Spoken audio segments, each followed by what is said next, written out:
De la teoría del conocimiento de Kant. El análisis del conocimiento de Kant parte de la distinción clásica entre el conocimiento sensible y el conocimiento intelectual. Estos dos tipos de conocimientos se fundan en dos capacidades distintas, la sensibilidad y el entendimiento. La sensibilidad es la capacidad de recibir representaciones de los objetos, pues nos suministra las intuiciones sensibles de las que parte todo proceso del conocimiento.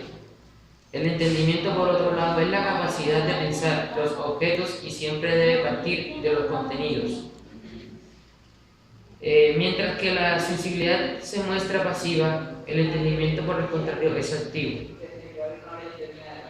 Es la crítica de la razón pura, añade una tercera capacidad, que es la razón. En función de estas tres capacidades divide su obra en tres partes, cada una de las cuales establece a su vez las condiciones de posibilidad de las distintas ciencias. Las formas puras a priori, espacio y tiempo.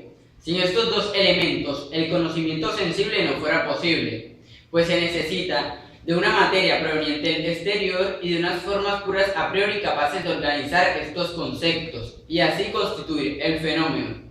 Esta es, pues, la tarea desarrollada por Kant en la estética trascendental, en la cual parte de la crítica de la razón pura y establece dos formas puras a priori de la intuición sensible, las cuales son el espacio y el tiempo. Formas puras quiere decir que no hay en ellas nada que provenga del exterior, y a priori significa que se encuentran dentro de nosotros para luego ser aplicadas a los datos empíricos de la sensación. Para Kant, el espacio es la forma pura a priori de la sensibilidad externa y explica por qué representamos todo objeto de forma espacial, y el tiempo es la forma pura a priori de la sensibilidad interna y nos permite ordenar y captar todos los datos de forma sucesiva. No existen más formas a priori que el tiempo y el espacio, pues son las únicas capaces de constituir los datos de las presentes en la sensación. La unión de los datos empíricos de la sensación más las formas a priori constituyen el fenómeno. Este es, pues, el resultado de un proceso que parte de la intuición empírica y finaliza con la aplicación de los datos presentes en las formas a priori. El conocimiento de los objetos.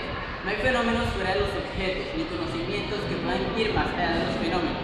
Esto significa que al mismo tiempo que no conocemos las cosas como son en sí, es decir, el objeto tal cual es, lo que conocemos son las cosas como nos la muestra la forma pura a priori del conocimiento, por lo que se necesita cierto grado de construcción entre el sujeto conocido por parte del sujeto conocente. La imposibilidad de la metafísica como ciencia. Hasta el presente, la metafísica no se ha constituido como una ciencia.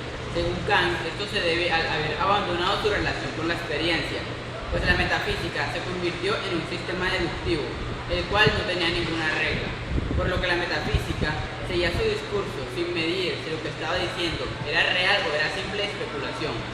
La metafísica sobrepasa el campo de la experiencia, por lo que su uso correcto sería el uso regulador, el que nos lleve hacia síntesis generales. Cuando la metafísica va más allá de esta tarea unificadora, ya no se puede considerar como una ciencia, sino como el uso de la razón desligado de la experiencia, por lo que se necesita cierto grado de construcción entre el sujeto conocido por parte del sujeto conocente. El conocimiento intelectual, analítica trascendental. Kant llama conocimiento intelectual al segundo nivel de conocimiento.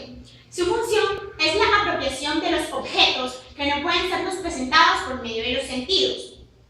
Estos objetos son el modo de ser de las cosas y sus relaciones, qué son, qué valen, por qué y para qué son, etc. A este tema, es decir, el conocimiento intelectual, dedica la analítica trascendental, que es la segunda parte de su crítica hacia la razón pura. La analítica trascendental estudia las facultades del entendimiento y nos muestra cuáles son las condiciones que hacen posible los juicios sintéticos a priori en la física. Estas condiciones son sus leyes, sus sustancias, sus características, etc. Los conceptos puros o categorías. Kant hace una distinción entre los conceptos a priori y a posteriori. Los conceptos a priori los produce el entendimiento por sí mismo. Son espontáneos y no provienen de la experiencia, es decir, son puros. Mientras mientras que por el contrario los conceptos a posteriori provienen de la experiencia y se dan por la observación de datos comunes a todos los objetos. Ejemplo, algo que tienen en común todos los objetos es que poseen materia y por lo tanto ocupan un lugar en el espacio. Los conceptos puros a priori, es decir, los que produce el entendimiento por sí mismo, son los verdaderamente importantes para el conocimiento intelectual.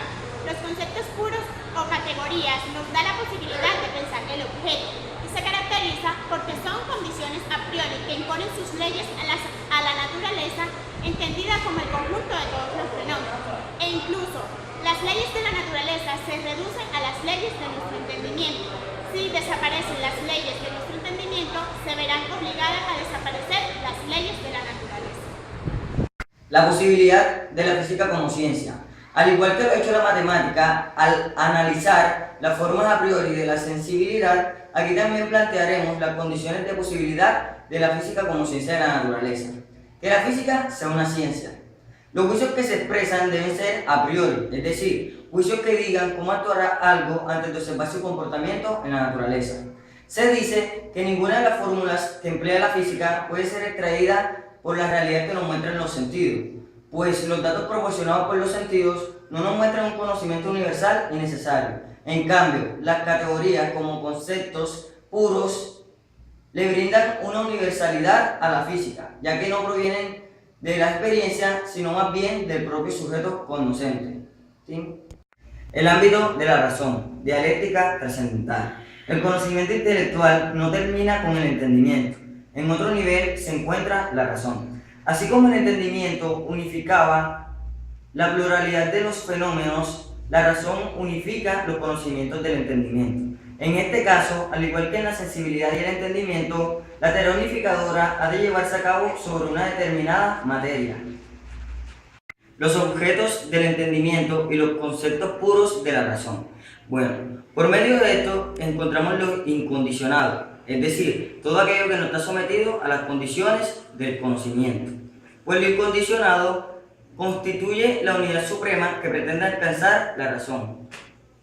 Las tres ideas de la razón, alma, mundo y Dios. Para Kant, los conceptos de alma, mundo y Dios son conceptos a priori, es decir, anteriores de toda experiencia y puros, carentes de todo contenido. Estos reciben el nombre de ideas trascendentales. Pero a diferencia de los conceptos puros del entendimiento, estos carecen de toda relación con la experiencia.